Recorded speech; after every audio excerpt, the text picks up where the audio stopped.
అదే RTV app వార్తల్ని క్షణాల్లో చదివే అవకాశం ఉంటుంది. ఒక న్యూస్ పేపర్, ఒక టెలివిజన్ ఛానల్ మీ చేతుల్లో ఎప్పుడూ ఉంటాయి. చెప్పండి మేడం, ఈసారి అరేంజ్మెంట్స్ ఏ విధంగా ఉన్నాయి?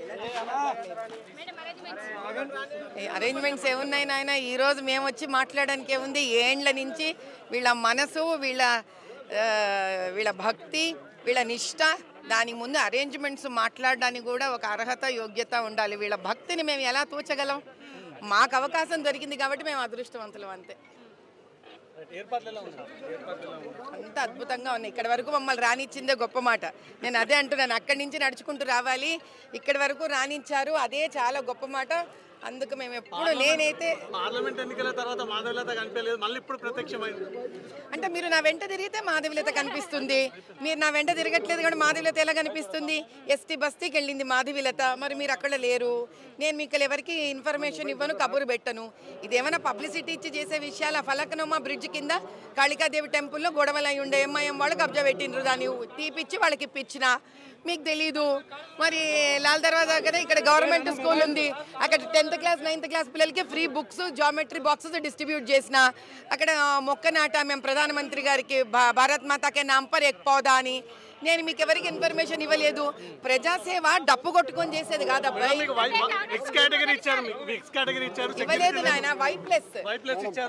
మేడం, కాంగ్రెస్ ప్రభుత్వం ఏర్పడాక మొదటిసారి బోనాలు ఉత్సవాలు జరుగుతున్నాయి, ఏ విధంగా ఉన్నాయి తెలంగాణలో?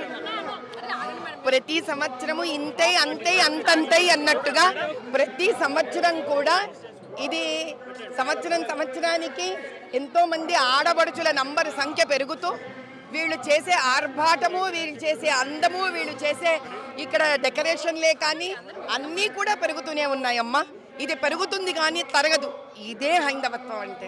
ఈసారి మీకు ప్రత్యేకము, ఈసారి ఏ విధంగా ఉన్నాయి పాత బస్సులు? మీకు ఏమనిపించింది? ఎప్పుడు ప్రత్యేకం అనేది ఉండదు తల్లి. అమ్మవారు ఎప్పుడూ ప్రత్యేకమే, ఈ రోజు ప్రత్యేకమే, రేపు ప్రత్యేకమే, ఎప్పుడూ ప్రత్యేకమే. కానీ బోనాలు సమయంలో ఏమవుతుందంటే చాలా మంది భక్తులు అక్కడికి ఒక మనస్ఫూర్తితో అర్పించే భావనతో వస్తారు, పెద్ద సంఖ్యతో వస్తారు. కాబట్టి ఆ ఘటన ఎత్తుకొని బోనాలతో వస్తారు కాబట్టి వాళ్ళలోని ఆనందము, భక్తి, ఆవేశము కూడా అమ్మవారిలో కలిసిపోతుంది. అలా కలిసినప్పుడు అమ్మవారిలో కూడా ఒక శక్తి, ఊపు, ఒక తేజస్సు పెరుగుతుంది. ఈ రోజు దర్శించుకున్న వాళ్ళకి అమ్మవారు తదాస్తు అంటుంది. అది ఈ రోజు గొప్పతనం. నా వాళ్ళు అంటే నా పాత బస్తీ ప్రజలమ్మ. ఏ రోజైతే నాకు టికెట్ ఇచ్చారో ఆ రోజు వీళ్ళందరూ నాకు దత్తత అయిపోయారు. కాబట్టి ఒక బోనాలికే కాదు, ఏ గుడికి వెళ్ళినా, ఎక్కడి వెళ్ళినా నా భాగ్యనగరం ప్రజలు దేదీప్యమానంగా అదృష్టంతో ఎప్పుడూ అలా వెలుగుతూ ఎదుగుతూనే ఉండాలని కోరుకుంటాను. వెళుతున్నానమ్మా, కానీ ఏమిటంటే వెళ్ళే ప్రతిసారి ఇన్ఫర్మేషన్ మీడియాకి ఇవ్వట్లేదు. నేను అంతే తేడా. టికెట్ ఇవ్వకముందు ఇవ్వలేదు, నేను ఇప్పుడు ఇవ్వట్లేదు. నా పని నేను చేసుకుంటూ వెళ్తా. పబ్లిసిటీ ఇవ్వడం నా పని కాదు తల్లి. నా పని పాత బస్తీ ప్రజలకు, వాళ్ళకి కావాల్సిన ఇబ్బందులకు సహాయపడడం నా పని. ఎస్టీ బస్తీలకు వెళ్ళాను, ఎస్సీ బస్తీలకు వెళ్ళాను, ఫలక్నుమా దగ్గర ఉన్న కాళికాదేవి మందిరానికి ఇబ్బందులుంటే దానికి సహాయపడుతున్నాను. గవర్నమెంట్ స్కూల్ పిల్లలకు వెళ్ళాను, పుస్తకాలు డిస్ట్రిబ్యూట్ చేశాం, కంపోస్ట్ బాక్సులు డిస్ట్రిబ్యూట్ చేశాను. నేను చేసే పని నేను చేసుకుంటూ పోతున్నా. ఇది వరకు నేను ఎప్పుడు పబ్లిసిటీని కోరుకోలేదు, ఈ రోజు పబ్లిసిటీని నేను కోరుకోను. అదేం సంబంధం అమ్మా? ఈరోజు అమ్మవారి గురించి మాట్లాడుకుందాం, అంతే.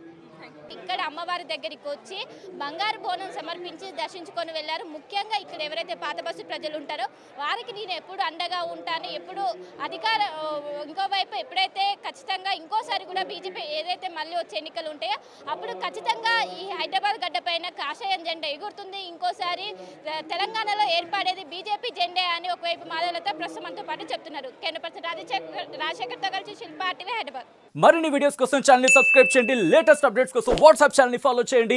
అండ్ లింక్ డిస్క్రిప్షన్ లో ఉంది.